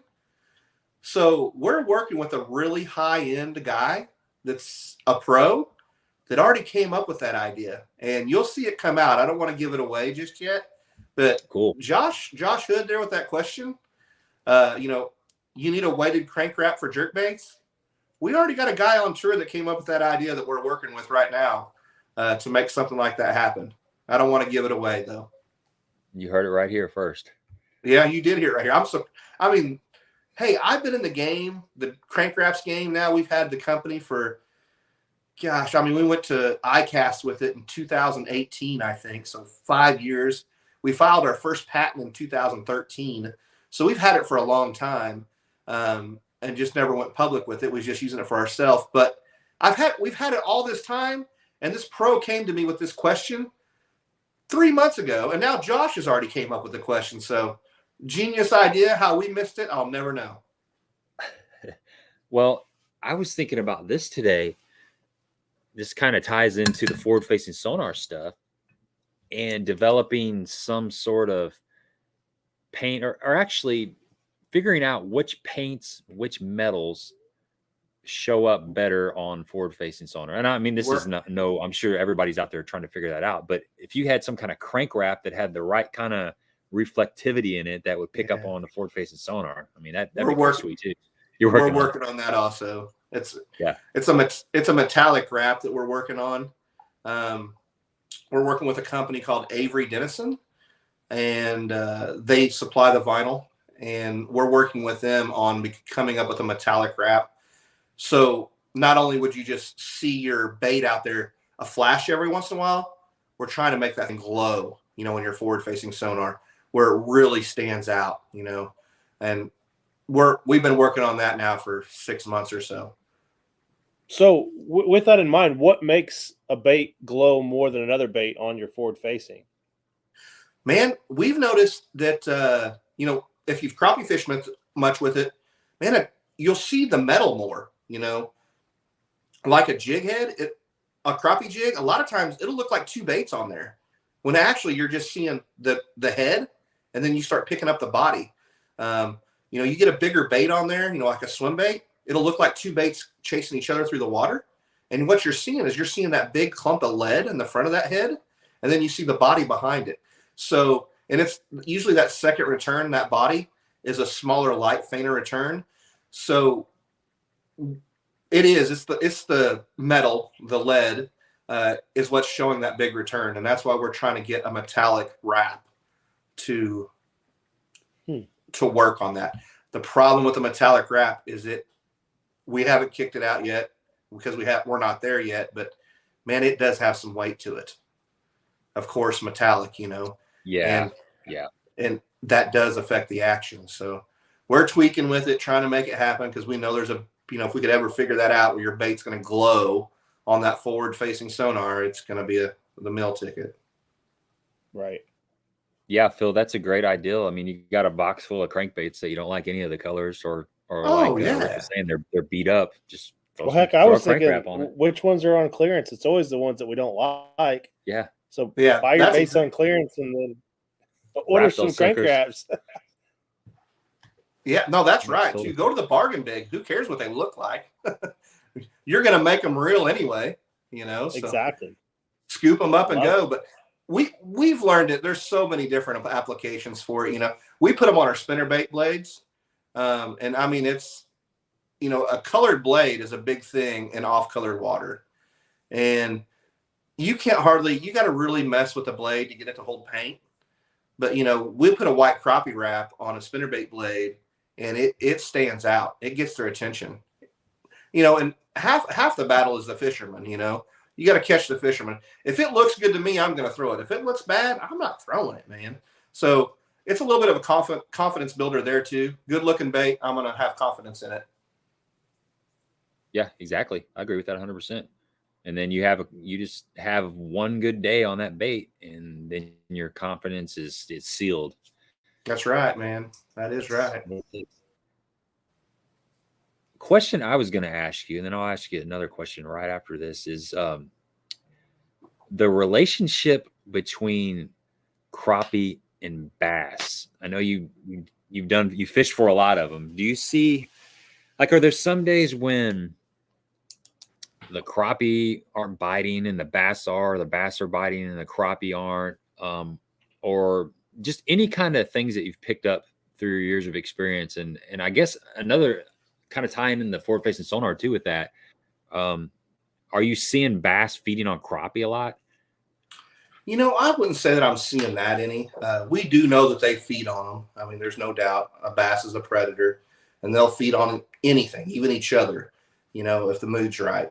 A bass is a predator fish.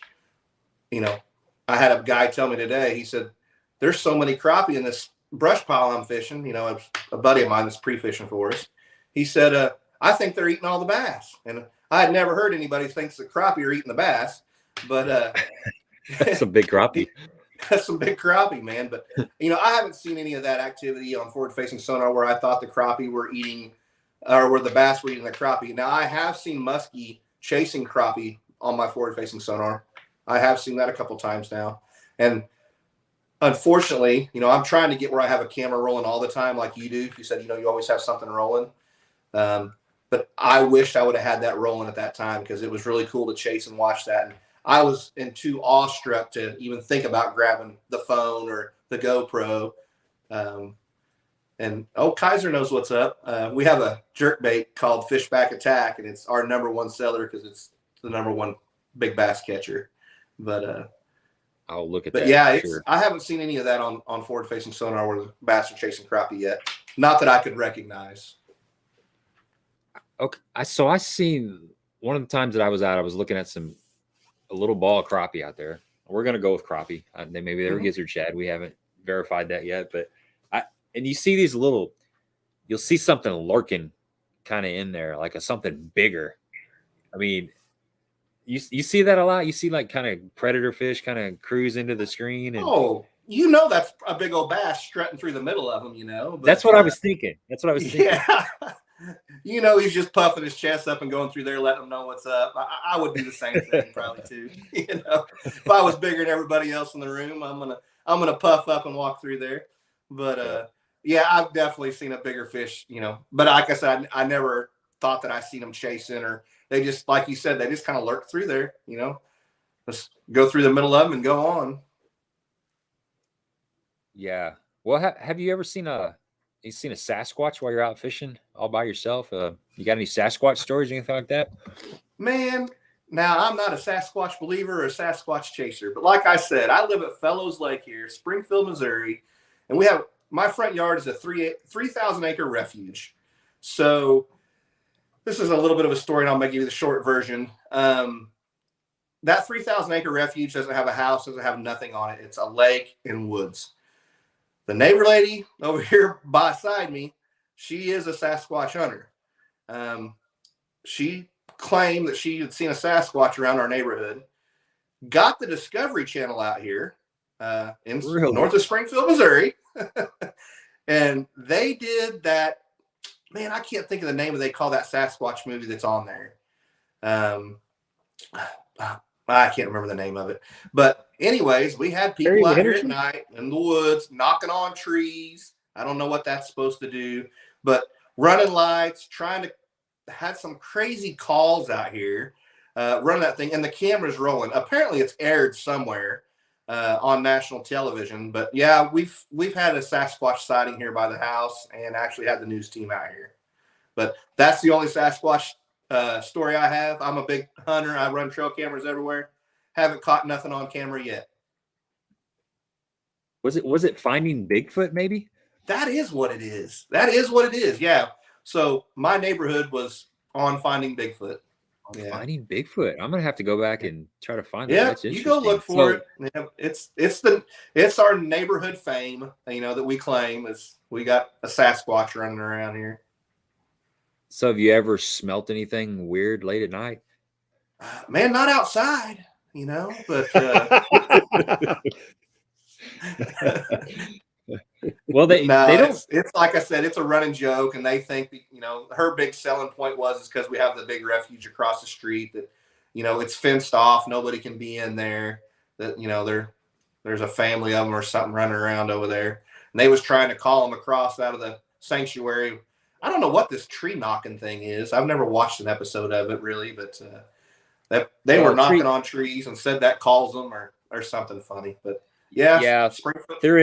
Theoretically, a tree knock is a form of communication between the Sasquatch types. Like if you've got one 200 yards over here, they'll knock on a tree, and then one 200 yards over there will knock just to let them know, for reference. We don't listen to any of that stuff at all. Well, I mean, how does this guy know about Sasquatch tree knocking? It's a theory. I think it's a theory. Okay. I mean, yeah, everything has a theory. It's a hypothesis. So, Yeah. And then there's some say that it's done like vocally. It's like just like a snap of the tongue, like a popping of the tongue, and they're so big and powerful that it actually sounds like a wood knock. Can we get an example of that? I'm not really proficient in my Sasquatch calls, but Gotcha. it sounds just like a piece of wood. There you go. There you go. but deeper, louder. But Gotcha. I believe we do have a winner here tonight. We got a winner. Barry. Hey, who guessed that? Barry Leonard. Congratulations. I'm writing it down. Yep. Get his information from me and from him, and I'll mail him some crank wraps out. I will. Yeah. Sweet. Barry, send your information my way. Gabe Montgomery Fishing, 10 Horse Monty on Facebook, or 10 Horse Monty 6 on Instagram, and we'll get you some stuff out there. Sometimes it takes that was about average on somebody guessing the number. Sometimes it takes a long time. The last show, it was the first guess. I think it was an inside job. Yeah. 1 out of 200 and he got it? Yeah. First guess. Boom. First comment. Boom. Man, we need to get that guy to come try to find Sasquatch. Exactly.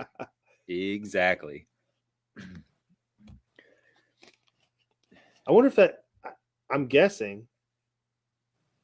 Wait, not that one. Our comments keep scrolling while we're going here.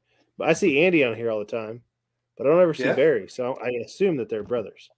So congratulations again. Barry and Andy. Yeah, that's true. So what do you think about the Toyota series coming up? I asked this question to Casey. The Toyota series is in town. What do you think? What do you think it's going to take to win? Or how's the lake fishing too? Well, I was there yesterday and fished. It was pretty tough, but man, the ice is just now coming off. These guys haven't had much of any time to pre-fish because of the weather. I do believe it's going to change hard. These guys that have local experience, we're going to see one of them shine and win this thing. But I don't feel as confident as Casey does on 20 pounds a day. I'm going to say 56 pounds total will win that thing. It's definitely a strong lake, but it will be beat up. There's several guys on the water right now. And I just, with it in the upper 30s, I just don't see 20 pounds every day consistently catching, one guy doing it. But it'll be close. It'll be a big sack every day. And I'm a big believer it'll be a local big name guy that wins it. It'll be a Casey Scanlon or something that'll win this thing. Well, we had John Cruz on a couple weeks ago, and then he turned around and won the Elite Series. So maybe we have Casey on tonight, and maybe you guys may be the lucky charm. That's right. That's right. They'll be knocking on our doors then. It's hard to beat those forward-facing sonar guys too, though. Like especially this time of the year. Jelinik's really good down there. Michael Harlan, those guys are pretty good with that. Oh yeah, man, yeah. I mean that's a fact. Yeah. How big is the field? Or Brock can catch them too. Yep. What is the field? What is the field size? Do you know? Several hundred. 168, I think, is what what it ended at. I think they ended up with. Yeah, I think they ended up with six too many pros that didn't have co-anglers, if I remember right. I don't know if they ever found those guys a co-angler or not, or it would have made in the 170s. Okay. I was thinking it was over 200 in that. I mean, now that was Friday when I had heard that, so they may have got it up more. No, I was just thinking that they had a higher draw than that Toyota series down there. So yeah. that's. Yeah, I think that's BFL about what and they Gunner normally Bill. have, but I could be wrong on that. Yeah, that's a good draw. That BFL in Gunnersville, I think they let 300 boats in it or something. I think it was in Oh my Gunnersville. gosh, Yeah. did they really? That's nuts. Yeah. Yeah, I think the regatta permit's only 200 for Lake of the Ozarks. So Okay. The BFL last year on Lake of the Ozarks drew 230. They cut it off at 230, and that was the same with Did they? Table Rock. They cut it off at 230, but for some yeah. reason they let this other BFL go up to I think I want to say it was like 300 boats. Unbelievable. That's I was in that yeah, BFL Lake of exactly. the Ozarks last year.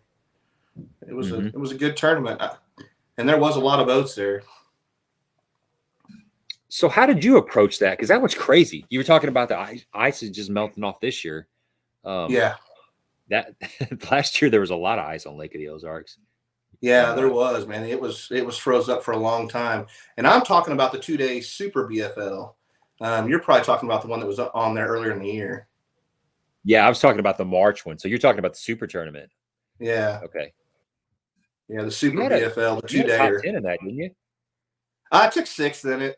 Made Nice. the cut, but that's 2 years in a row I've took 6th in it. So, So you're in tune with fall then on that lake. man, I like to skip docks. There's no doubt. I think there's an art to it. I like the challenge of it, and in the fall, you know, skipping docks is pretty hard to beat. Getting it where no man can get it, you know, and getting it there quietly is a big thing. And I kind of one of the arts that I feel like I've mastered quite well, and just plays to my strength. That's the only bit of shallow fishing I really do, though, because I'm an offshore guy for the most part. I'm an electronic guy. So skipping a jig, do you have a certain talk about skipping a jig as far as what kind of a trailer is ideal for skipping and fishing around the docks? Man, I throw an Apex tackle jig. I think it's got a lot of weight towards the front of it. It's got a flat surface on the head. I used to skip an Arky style head. It's got that big flat surface. It goes really well. You want something that's going to go across the top of that water, and it needs a little bit of a surface area for that. And an Arky style jig head is the best way to go. And you cannot beat a beaver. I mean, it's just for skipping. That's the best bait out there to skip. You don't want a twin tail trailer. It catches water, when you try to skip it. Any kind of twin tail trailer does. Anything with flaps on it, a pocket chunk, you can skip that stuff, but it won't go nothing like a beaver will go. A beaver will slide through there. Yep, it's all about that surface area. For sure. Are you fishing? Do you fish in the Anglers in Action? Yeah, I fish all of them every year. Okay. Doug. I've got my fair share of trophies of Anglers in Action. That's a good tournament circuit. It is. And, good circuit, but great people, man. Mm-hmm. The Terrell family and Alan, they're just great people. I fished a couple of those turkey bowls down there, the Thanksgiving Saturday Turkey bash. tournament. Yeah, turkey bash. Yeah, that's fun. I like that format where it's like a big bass and then it's a total 5 fish weight. So you just get lucky and catch a 5.5 pounder, you might get a check. Yeah, they keep it fun, man. It's they got a good thing going. I believe and I would stand by it. They have the largest fishing tournament organization in Missouri. The Anglers in Action / Midwest Fish Tournaments is what they call it. Between their Big Bass Bash and their Anglers in Actions, they draw the most boats in Missouri. So they those guys really have it going on over there. Real Devin said 328 at Gunnersville, a BFL. Jeez, that's amazing. It is. I mean, they must have ran way into like 6:30 or 7 o'clock at night. No kidding. You probably last check-in was at 6. Well, they caught them too. Yeah, there were a lot of bags, a lot of good bags. So it wasn't like a bunch of zeros where you just fly through the weigh in.